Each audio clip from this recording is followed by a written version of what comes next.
या प्रलय विकराल हो, ऐसा हो दृढ़ संकल्प अपना, जीत अब हर हाल हो। अब मुड़े ना, अब रुके ना, अब थके ना, अब झुके ना। अब अनवरत सी चाल हो, तुम अजर हो, हाँ तुम विजयी, तुम काल जयी हो ऐ युवा।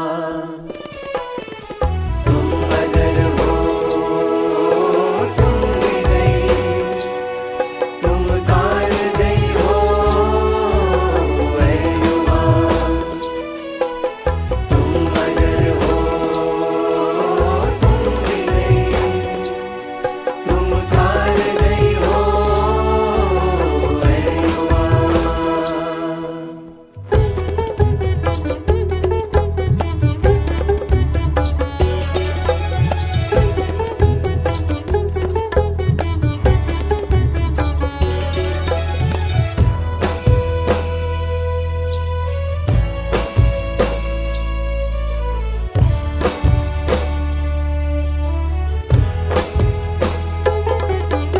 शक्ति अपनी तुम जगाओ, जानो हो फौलाद तुम, हौसलों को दो बुलंदी। सिंह की औलाद तुम,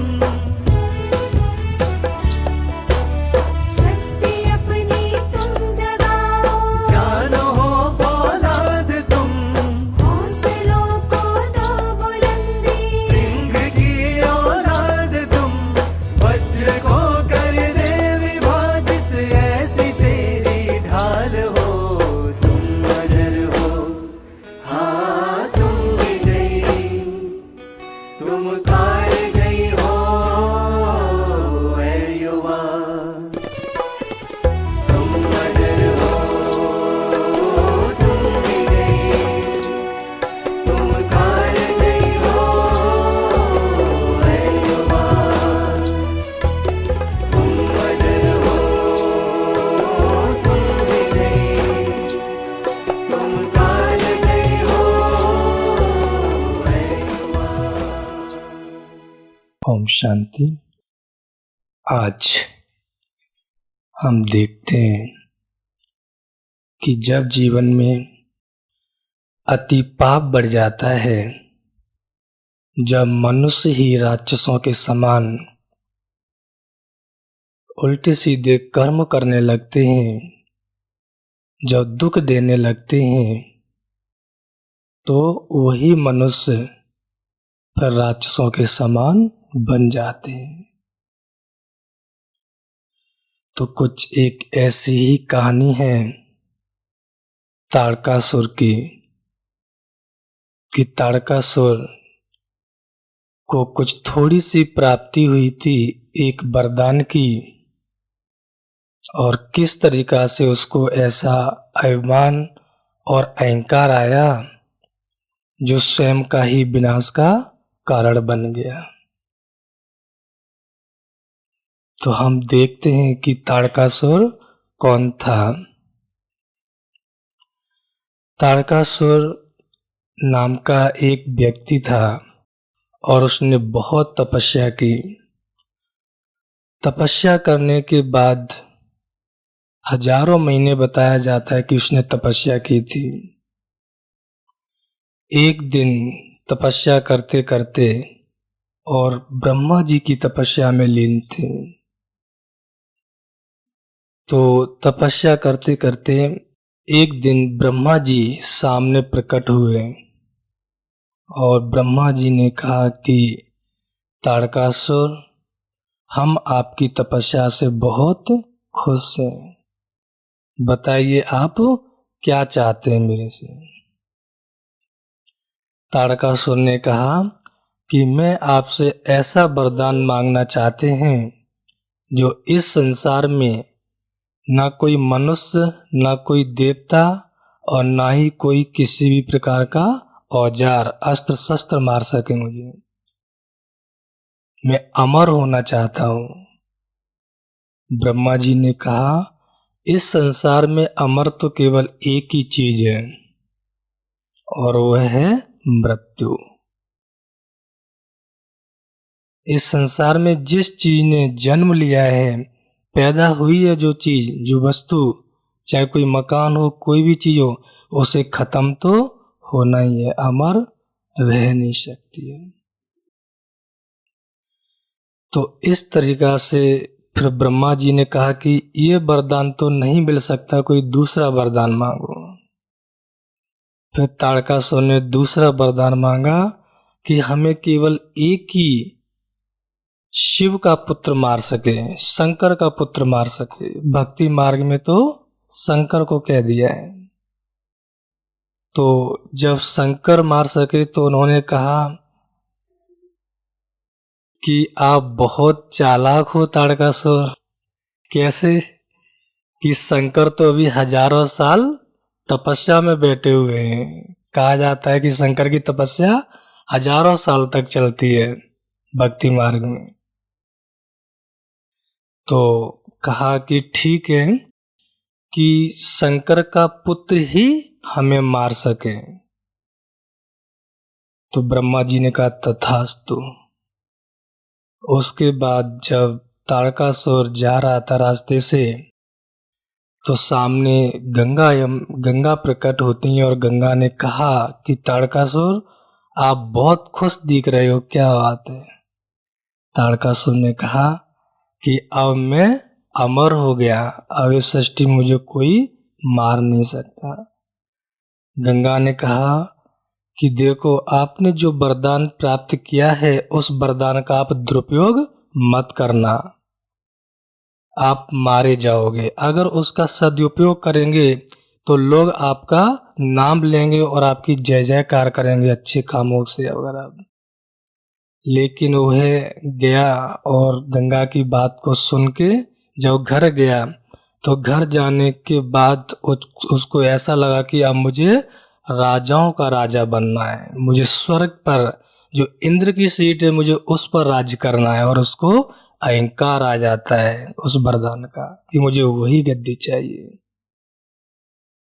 और वो ताड़कासुर पृथ्वी लोक पर सभी मनुष्यों को दुख देने लगता है, स्वर्ग में जाकर के देवताओं को भी दुख देने लगता है। और सारे देवता जब जाते हैं इंद्र के पास और इंद्र से कहते हैं कि प्रभु मुझे बचाओ, इंद्र कहते कि ऐसा कौन है जो देवताओं को भी दुख दे रहा है, कि एक ताड़कासुर का एक राक्षस है कि वह आकर के हम लोगों को दुख दे रहा है।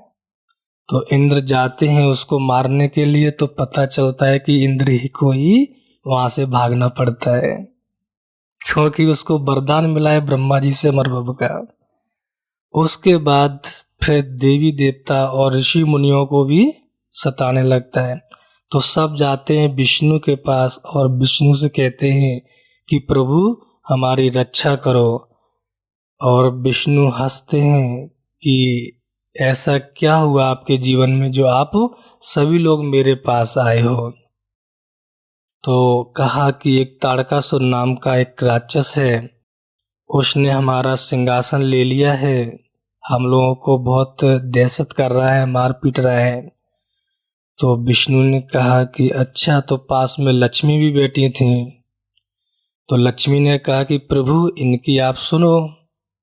तो विष्णु ने कहा कि हम ताड़कासुर का वध कर नहीं सकते। लक्ष्मी ने कहा क्यों, आपने तो बहुत बड़े बड़े राक्षसों का, बहुत लोगों का आपने वध किया है, मारा है, आपने सृष्टि को बचाया है, देवताओं को बचाया है, तो आप ताड़कासुर को क्यों नहीं मार सकते। क्योंकि उनको जो वरदान मिला है वो ब्रह्मा जी का वरदान मिला है और हम ब्रह्मा जी के वरदान का उल्लंघन कर नहीं सकते। तो इस तरीका से विष्णु ने कहा कि एक उपाय है कि ताड़कासुर को जो वरदान मिला है कि शंकर का पुत्र ही केवल मार सकता है, तो आप जाकर के शंकर की तपस्या को भंग करो, उन्हें जगाओ उस तपस्या से। तो सभी देवी देवता ऋषि मुनि जाते हैं शंकर को जगाने के लिए। कोई पानी बरसाता है, अग्निदेव आग बरसाते, वहां उन पर कोई फर्क नहीं पड़ता है। इंद्रदेव वहां तूफान लेके आते, जागते ही नहीं। तो फिर देवी इंद्र और देवता ऋषि मुनि प्रभु विष्णु से कहते हैं कि विष्णु आप प्रकट होइए। तो विष्णु आप प्रकट होते हैं और कहते ये तो जाग ही नहीं रहे हैं। तो उसके बाद विष्णु कहते हैं कि ब्रह्मा जी ने जो वरदान दिया था ताड़कासुर को, तो इसका उपाय ब्रह्मा जी बता सकते हैं। तो सभी देवी देवता और इंद्र ब्रह्मा जी के पास जाते हैं और ब्रह्मा जी के पास जाकर के कहते हैं कि आपने ये कैसा किया। ब्रह्मा जी कहते हैं कि क्या कैसा किया, कि आपने एक असुर को वरदान दे दिया, उसने हमारा राज्य छीन लिया, हम लोगों को दुख दे रहा है। तो ब्रह्मा जी कहते ये तो बहुत दुख भरी कहानी है, तो आप बताइए हम क्या आपकी सेवा करें। तो ब्रह्मा जी से कहा कि ताड़कासुर को मारने के लिए बताया जाता है कि शिव का पुत्र मार सकता है, तो शिव को हम जगाएं कैसे, उनकी तपस्या को भंग कैसे करें हम। तो उन्होंने कहा कि उनकी तपस्या को भंग केवल एक ही व्यक्ति कर सकता है, जिसका नाम है कामदेव। तो फिर सभी देवी देवता कामदेव के पास जाते हैं और कामदेव से प्रार्थना याचना करते हैं कि आप कैसे भी करके शंकर को जगाओ। तो कामदेव तैयार हो जाते हैं और पार्वती के पास जाते हैं, उनको जगाने के लिए क्या बोलते हैं, प्रार्थना करते हैं उनके पास, पार्वती के पास, कि उनको जगाने के लिए। तो उसके बाद पार्वती कहती हैं कि अगर जिसने भी शंकर की अगर तपस्या को भंग किया तो वह जल के भस्म हो जाएगा, वह व्यक्ति। अब जो कामदेव था वो तो डरने लगा कि ये भी एक बड़ी मुसीबत जगाया तो हमारी जान जाएगी, लेकिन फिर भी तैयार हो गया। और जैसे ही कामदेव जाता है शंकर के पास, तो एक तीर बताया जाता है कि 7वें तीर में जो ब्रकुटी में जो तीर लगता है शंकर के, तो वैसे ही शंकर जागते और उनकी दृष्टि जैसे ही पड़ती है कामदेव पर और कामदेव जल के भस्म हो जाता है। तो कामदेव की पत्नी भी पास में होती है और वह कहती हैं कि प्रभु आपने ये कैसा क्या किया कि हमारे पति की ही आपने जान ले ली। और वह देवी देवता आ जाते हैं और कहते हैं कि हम सभी लोग बहुत परेशान थे ताड़कासुर से, इसलिए आपकी तपस्या को भंग करना पड़ा। और कामदेव ने जो आपकी तपस्या को भंग किया है तो गलती उनकी कुछ है नहीं इसमें।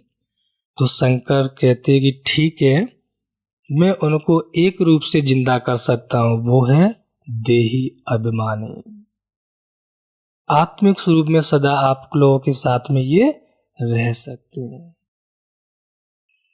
उसके बाद बताया जाता है कि शंकर ने पार्वती के संग माने शादी होती है और उसके बाद एक बच्चा होता है, उसका नाम होता है कार्तिकेय। और बताया जाता है कि कार्तिकेय जब 7 महीने का होगा तभी ताड़कासुर को मार सकता है, उससे पहले नहीं मार सकता है, और 7 महीने के बाद ही मार सकता है ताड़कासुर को। तो उसके बाद जैसे ही 7 महीने का होता है, उससे पहले भी उसको मारने का बहुत प्रयास किया जाता है। ताड़कासुर कई लोगों को भेजता है, वो अपने 3 बच्चों को भी भेजता है। ताड़कासुर के 3 बच्चे होते हैं, लेकिन वह उनको तो उनका जो बड़ा भाई होता है गणेश, वही खत्म कर देता है, वहां तक पहुंचने ही नहीं देते वो कार्तिकेय के पास। तो जैसे ही 7 महीने का होता है वैसे ही उसका वध कर देते हैं ताड़कासुर का, कार्तिकेय।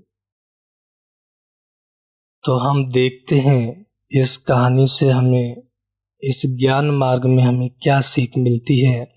वास्तव में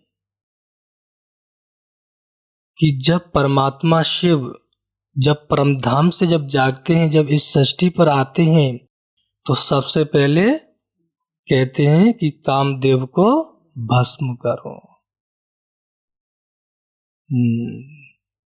पवित्र बनो। तो जैसे ही आते हैं और सबसे पहले कहते हैं कि काम को खत्म करो, क्योंकि सारी बुराइयों का जड़ और सारे विकारों का जड़ और सभी अत्याचारों की जड़ है काम विकार।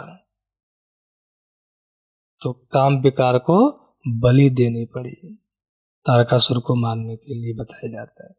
ऐसे यहाँ पर भी अपनी बुराइयों को खत्म करने के लिए सबसे पहले अपनी काम विकार की बलि देनी पड़ती है। यहाँ फिर कहा जाता है कि जब तक आप देही अभिमानी नहीं बनेंगे, आत्मिक स्मृति में नहीं रहेंगे, आत्मा का ज्ञान नहीं होंगे, तब तक आप परमात्मा के बच्चे भी बन नहीं सकते। तो वास्तव में हम जब अपने को आत्मा समझते हैं तभी परमात्मा के बच्चे बनते हैं। दुनिया में देखो बहुत सारे लोग आते हैं, ज्ञान दिया जाता है, लेकिन वो अपने आप को आत्मा स्वीकार नहीं करते, इसलिए परमात्मा के बच्चे नहीं बन पाते। और जो आत्मा को स्वीकार कर लेते वो है भगवान के बच्चे बन जाते हैं, और फिर उनका नाम कार्तिकेय रखा जाता है। फिर बताया जाता है कि जो शिव को याद करते हैं, उनसे अपना संबंध जोड़ते हैं, फिर उनको शक्तियां मिलती हैं। कौन कौन सी? ज्ञान की शक्ति मिलती है, गुणों की शक्ति मिलती है, अष्ट शक्तियों की शक्ति मिलती है। ये जो जब अस्त्र शस्त्र जब मिलते हैं तो फिर हम अपने ही अंदर जो तारकासुर के जो विकार हैं, जो अवगुण हैं, फिर हम उनको खत्म करते हैं। तो इस तरीका का सहारा है ये। तो वास्तव में देखा जाए तो हमारे ब्राह्मण जीवन में जो परमात्मा से वरदान मिले हुए हैं और हम उन वरदानों को सदा अमर रखते हैं, कायम रखते हैं क्या? अगर वरदानों के बीच बीच में अगर किसी भी तरीका के विकारों की प्रवेशता होती है तो हम अमर है ही नहीं, तारकासुर की तरह हमारा भी वध हो जाएगा, मारे जाएंगे। तो हम देखते हैं, सबसे पहले ज्ञान को देखते हैं। तो सबसे पहले हमें भगवान से क्या मिलता है? ज्ञान भव, माने ज्ञान में सदा अमर रहो, ज्ञान की ज्योति सदा जलती रहे। तो जैसे ही बाबा से हमें जो ज्ञान मिलता है, कभी कभी क्या होता है कि ज्ञान का भी हमारे जीवन में अहंकार आ जाता है। हम ज्ञान का भी कभी कभी दुरुपयोग करने लगते हैं, दूसरों को दुख देने लगते हैं, दूसरे के प्रति हम फायदा भी उठाने लगते हैं। एक बार हम एक सेंटर पर गए थे सेवा करने के लिए। तो सेंटर बहुत बड़ा था, 7-8 बहनें रह रही थी वहां पर। उसके बाद जो एक बहन थी, सबसे बड़ी जो बहन थी, उससे जो दूसरे नंबर की बहन थी, वह ज्ञान सुनाने में बहुत अच्छी थी, नंबर 1, कैसा भी ज्ञान सुनवा लो। परंतु बाकी की जो नीचे की बहनें थी, छोटी छोटी कुमारियां और सब, उनसे परेशान थी। तो कुमारियां जब हम सेवा में गए तो सुनाती थी कि भैया ये बहन जी हमारे बहुत अच्छा ज्ञान सुनाती हैं, पर हम सब लोग परेशान हैं। हमने कहा आप सब परेशान क्यों? क्योंकि ये ज्ञान सुनाने के सिवाय दूसरा कोई काम करती ही नहीं, इसलिए हम लोग सब परेशान हैं और केवल ऑर्डर चलाते हैं। तो वास्तव में ज्ञान का हमारे जीवन में कभी अहंकार ना हो। अब दूसरी बात बताई जाती है कि ज्ञान का अहंकार किसको था सबसे ज्यादा? भक्ति मार्ग में रावण को था। एक दिन जब राम ने रावण की तुड़ी में जब तीर मारा नाभि में, तो रावण सामने आकर के गिरा अपने रथ से ऊपर से। तो जब अंतिम सांसें ले रहा था रावण, तो राम ने लक्ष्मण से कहा कि लक्ष्मण आप जाओ, रावण बहुत बुद्धिमान और गीता विद शास्त्रों का ज्ञानी है, उससे आप कुछ ज्ञान प्राप्त करो, जाके कुछ सीखो।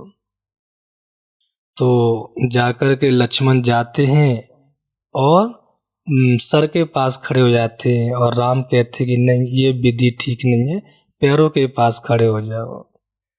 और जैसे ही पैरों के पास खड़े होते हैं और कहते हैं कि हमें आप कुछ ज्ञान दीजिए, तो रावण कहते हैं कि पहले हमारा एक उत्तर दो। उन्होंने कहा कि क्या? लक्ष्मण कहते हैं क्या? तो उन्होंने कहा कि देखो, जाति में मैं ब्राह्मण हूं, आपसे ऊंचा हूं और आप क्षत्रिय हो। दूसरी बात, ज्ञान में भी मैं आपसे बड़ा हूं, मैं गीता, वेद, शास्त्र, पुराण, मैं सबका ज्ञाता हूं, सारा ज्ञान है और वो आपके भी अंदर नहीं है।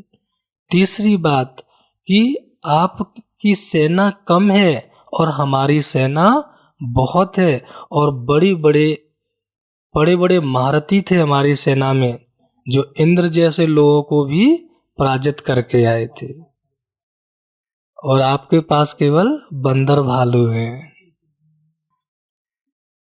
उसके बाद और चौथी बात बताइए कि आप मेरे ही घर में मेरे को ही मार के जा रहे हो, बताओ इसका कारण क्या है?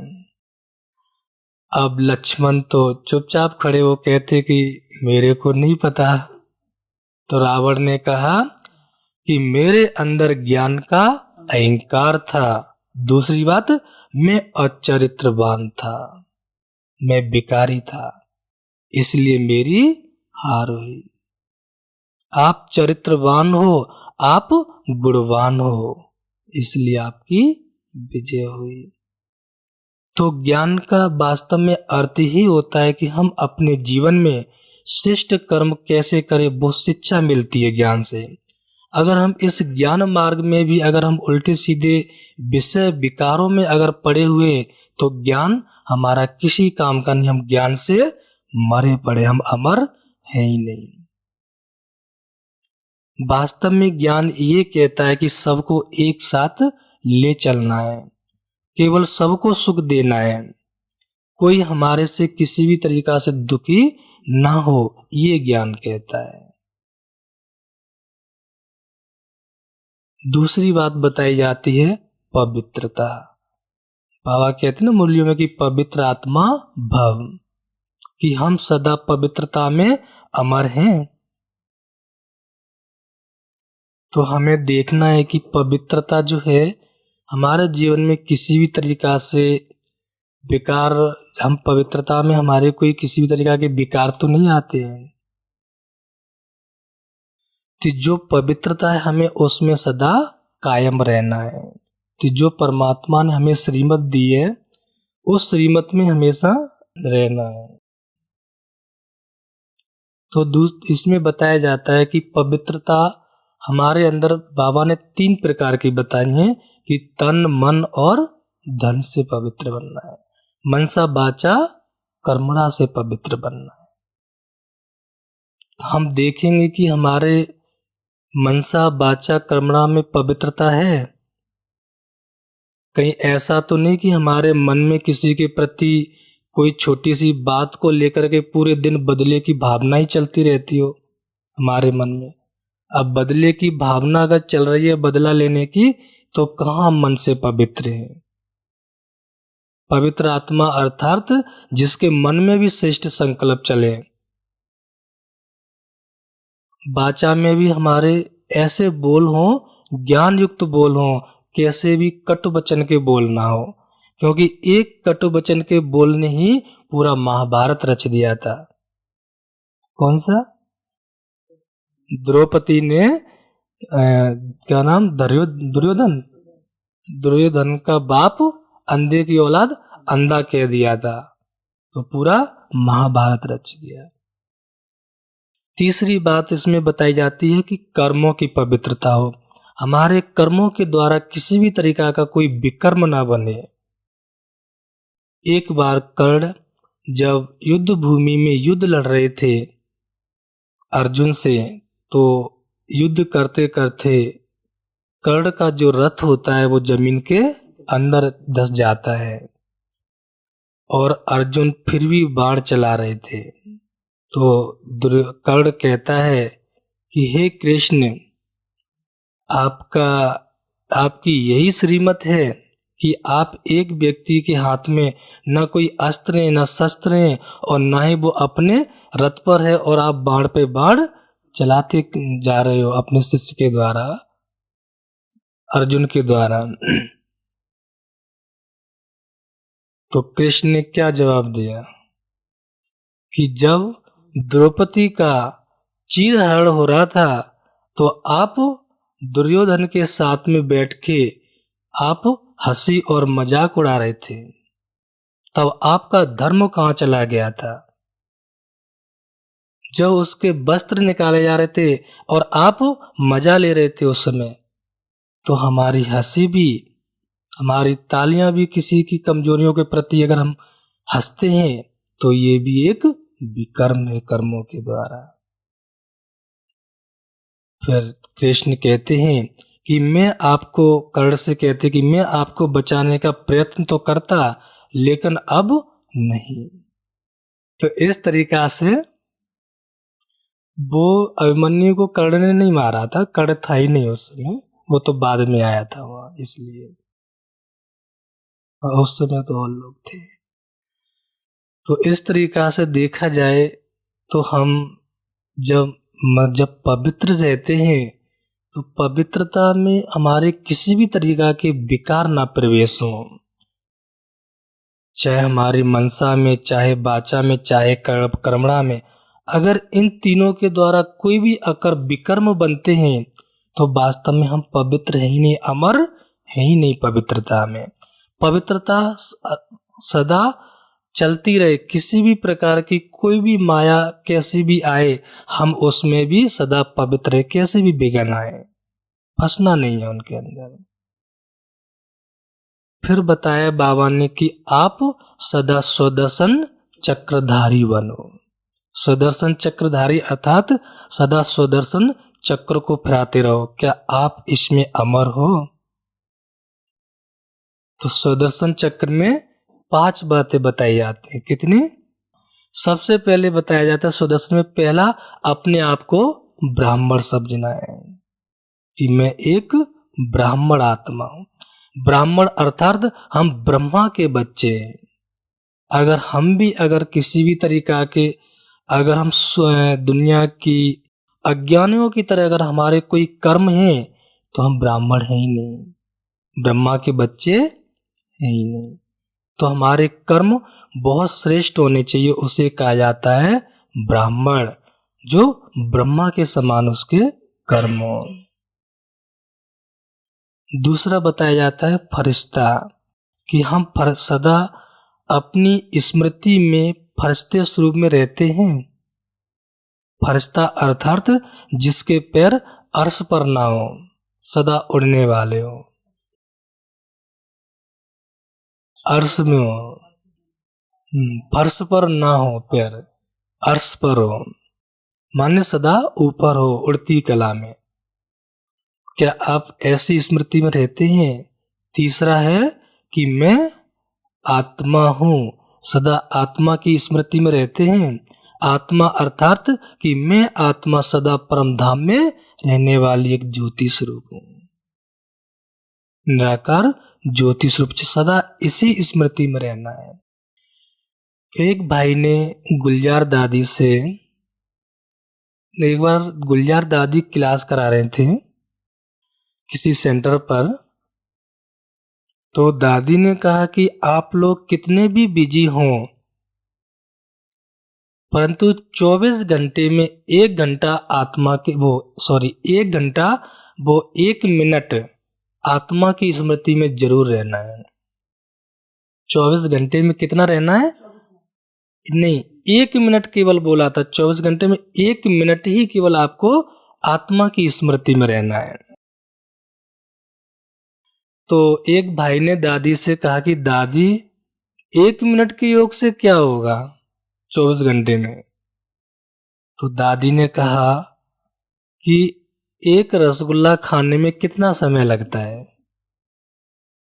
1 मिनट लगती है ना। तो जब आप रसगुल्ला खाते तो उससे मिठास और सुख की फीलिंग होती है ना।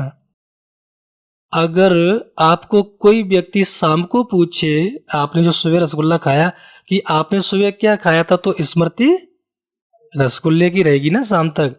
तो इसी तरीका से जो स्मृति है वो हमारे अंदर शाम तक रहती है, पूरी रात तक रहती है। तो हम जो 1 मिनट जो योग करते हैं आत्मा की स्मृति में रहने का, तो उसकी स्मृति पूरे दिन तक रहती है, सारे दिन रहता है उसका असर। तो इस तरीका से हम अपने आप को क्या समझे कि मैं एक आत्मा हूं, इस स्मृति में रहना है, ठीक है ना। चौथी बात है कि मैं आदि में आने वाली आदि देव और लक्ष्मी नारायण आत्मा हूं।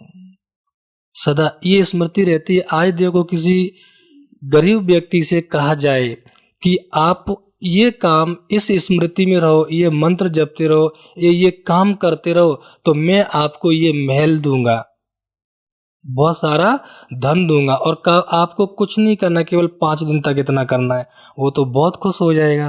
क्यों? उसको पता है कि 5 दिन में अगर मैं जो हमें मंत्र दिया, जो काम दिया है, बस उतना ही करना है और जाकर के हमें ये महल मिलने वाला है। और भगवान भी कहता है कि ये जो संगम युग का जो समय है छोटा सा, मैं उसमें आपको 21 जन्मों की बादशाही दे रहा हूं, आपको लक्ष्मी और नारायण बना रहा हूं। क्या आप सदा इस स्मृति में रहते हैं? 5वां कि आप ही पूज्य हो, सारी दुनिया, सारे भक्त आपकी पूजा कर रहे हैं। क्या आपको ये नशा रहता है कि मैं ही पूज्य हूं?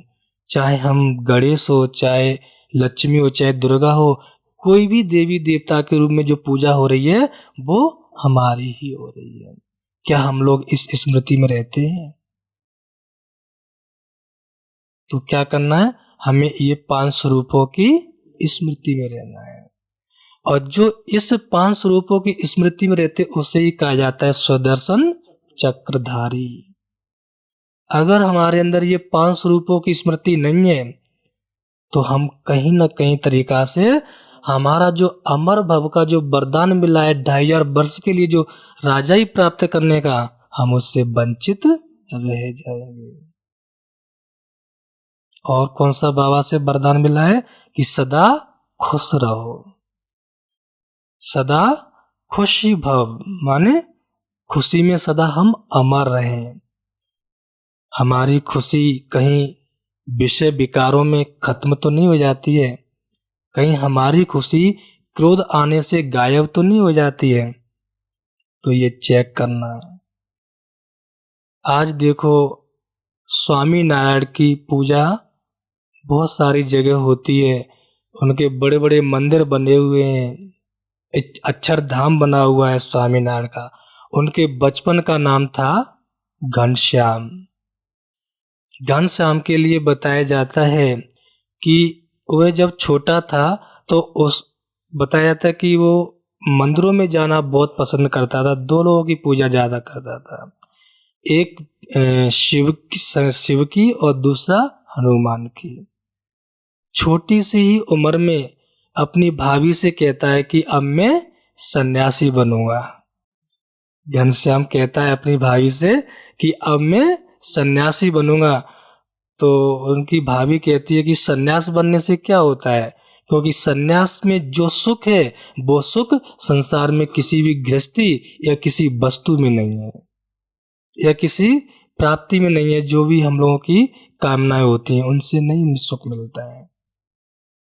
तो जैसे ही घनश्याम 7 साल का होता है और आधी रात में अपने घर से बाहर निकल जाता है, और जैसे ही घर से बाहर निकलता है तो जब कमंडल हाथ में लेता है और एक ही वस्त्र और डंडा लेके जब गांव में निकलता है तो गांव के लोग कहते हैं कि अरे आप तो इतनी छोटी सी उम्र में महात्मा बन गए।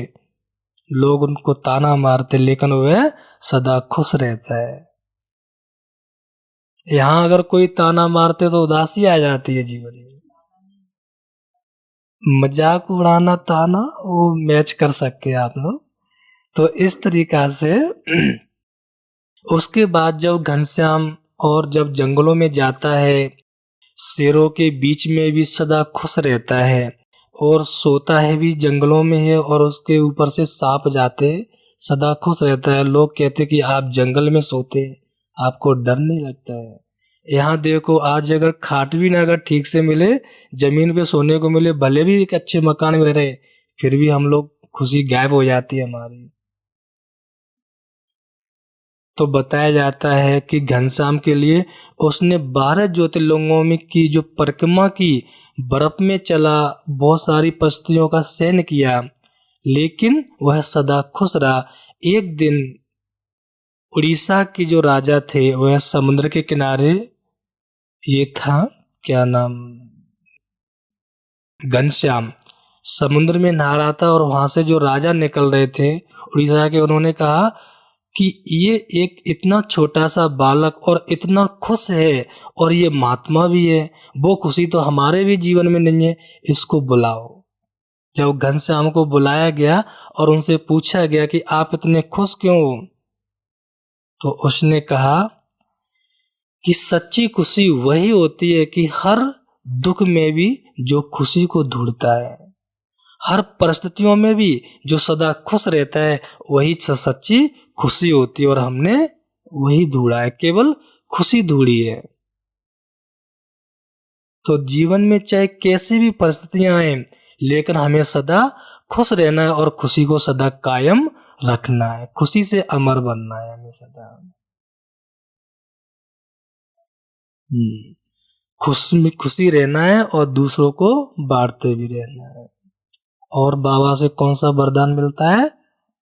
सदा तपस्वी भव। कौन सा? सदा तपस्वी भव।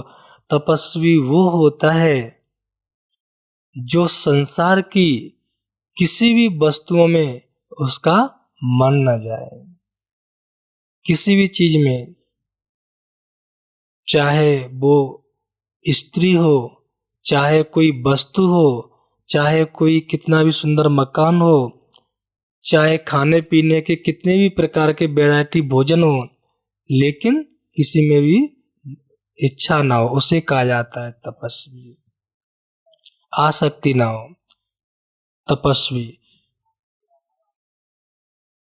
इसी तरीका से एक कपिल राज्य के एक राजा थे, उनका नाम कपिल बस्ती के राजा थे शुद्धोधन। कौन से राजा थे? शुद्धोधन। तो शुद्धोधन की जो पत्नी थी, उन्होंने एक दिन सपना देखा नहाते समय कि एक सफेद हाथी आया और वह आकर के उनके गर्भ में प्रवेश कर गया। तो वह बात रानी ने शुद्धोधन राजा को बताई कि राजा साहब, ऐसे एक सफेद हाथी आता है और वह मेरे गर्भ में समा जाता है। तो उसके बाद राजा पंडितों को बुलाते हैं, जो पंडित श्रेष्ठ होते हैं उनको। तो पंडितों से पूछते कि इसका राज्य क्या है, ये जो सपना देखा है इसका रहस्य क्या है। तो किसी ने कहा कि इनको एक बहुत बच्चा, तेजस्वी बच्चा पुत्र हो, माने पैदा होगा, और बहुत वो महान होगा, श्रेष्ठ होगा और योग्य होगा। तो ऐसे 1 2 3 ने एक ही बात बताई, बाकी के चौथे जो पंडित थे वो शांत बैठे हुए थे और गंभीर अवस्था में बैठे हुए थे। तो शुद्धोधन राजा कहते हैं कि आप क्यों इतने गंभीर बैठे हैं? कि वह राजा कहता है कि हमारा थोड़ा शास्त्रों के हिसाब से अगर देखा जाए तो कुछ अलग है इसमें। कि कैसे? कि जो हाथी है वो सफेद है। तो उन्होंने कहा तो इसका क्या रहस्य? कि आपको बच्चा तो होगा, लेकिन वह जाकर के एक बड़ा महात्मा तपस्वी बनेगा। तो राजा तो चिंता में पड़ गए, हमें तो महात्मा बनाना नहीं है, हमें तो उसको राजा ही देनी है, अपने राज्य को संभालना है।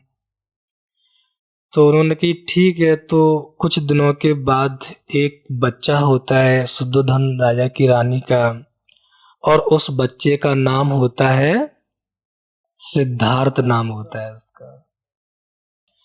उसके बाद राजा के मन में चल रहा था कि ये बच्चा बड़े होने के बाद ये महात्मा बनेगा, हम ऐसा होने नहीं देंगे।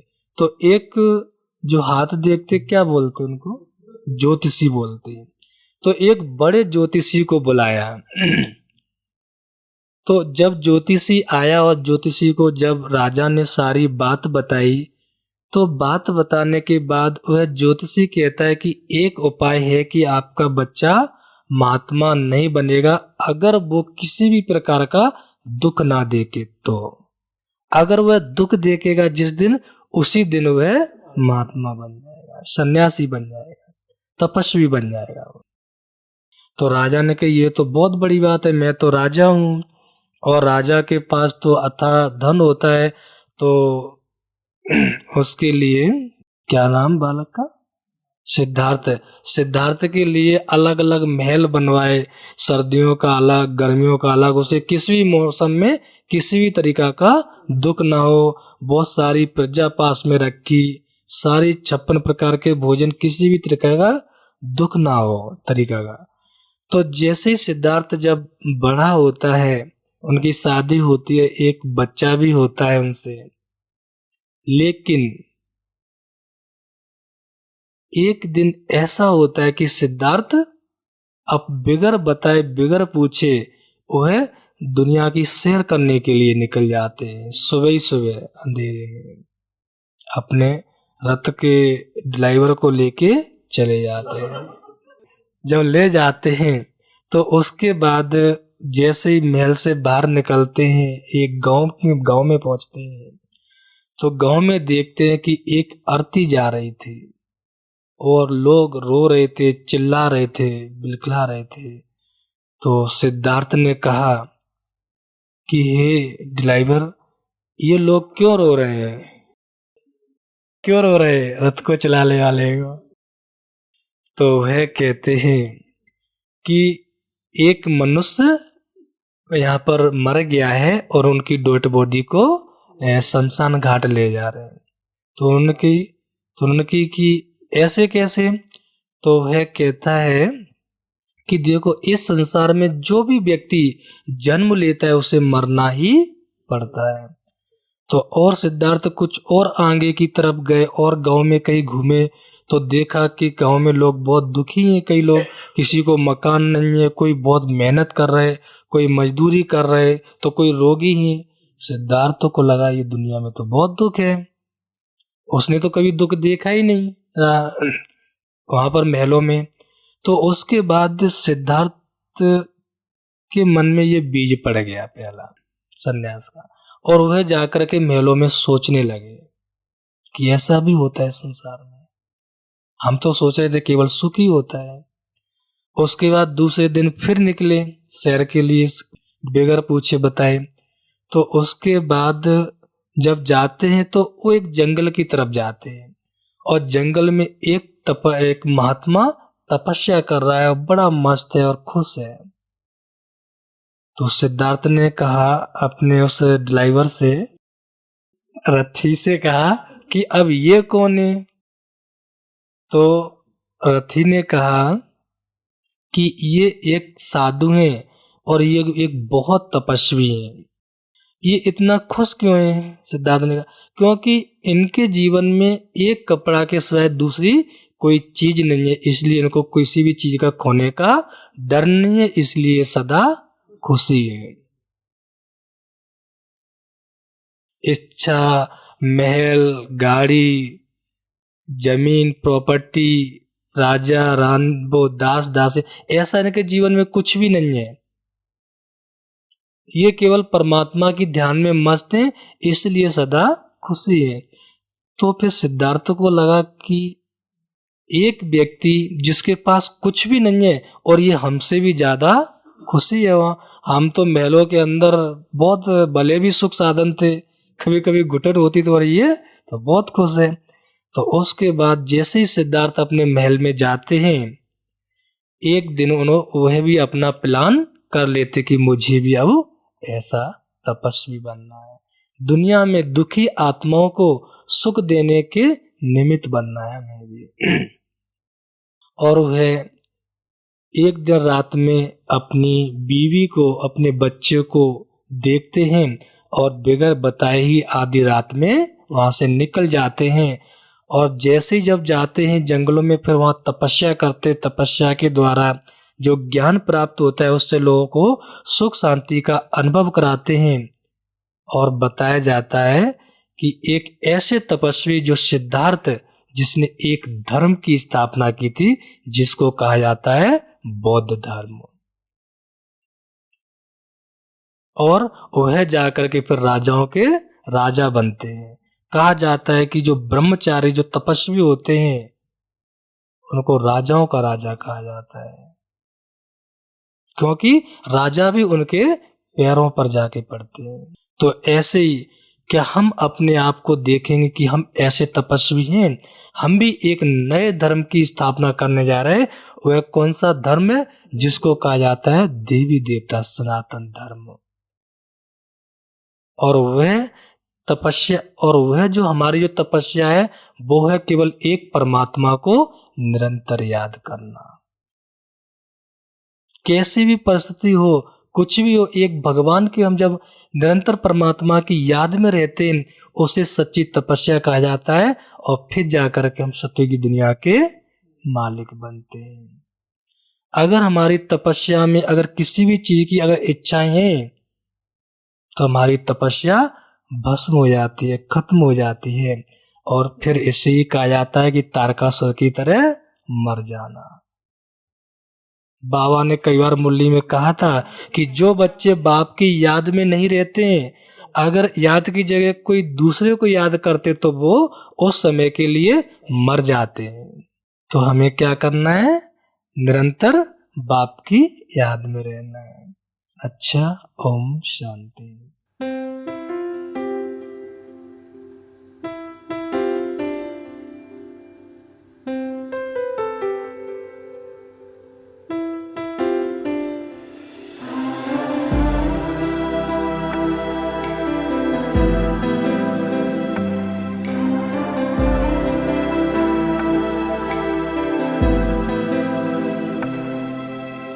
आध्यात्मिक सूर्य घर घर होदय,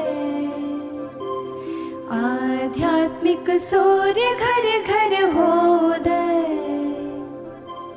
साधना से ध्वस्त हो जाए अनय, साधना से ध्वस्त हो जाए अनय, आध्यात्मिक सूर्य घर घर होदय, आध्यात्मिक सूर्य घर घर होदय, साधना से ध्वस्त हो जाए अनय, साधना से ध्वस्त हो जाए अनय।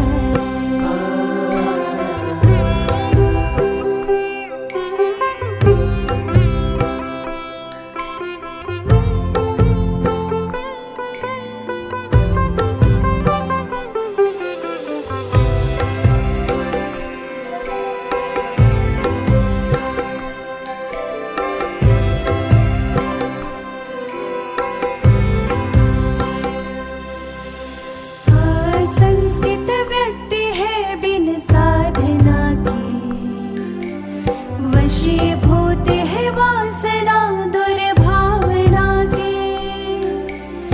असंस्कृत व्यक्ति है बिन साधना के, वशीभूत है वासना दुर्भावना के।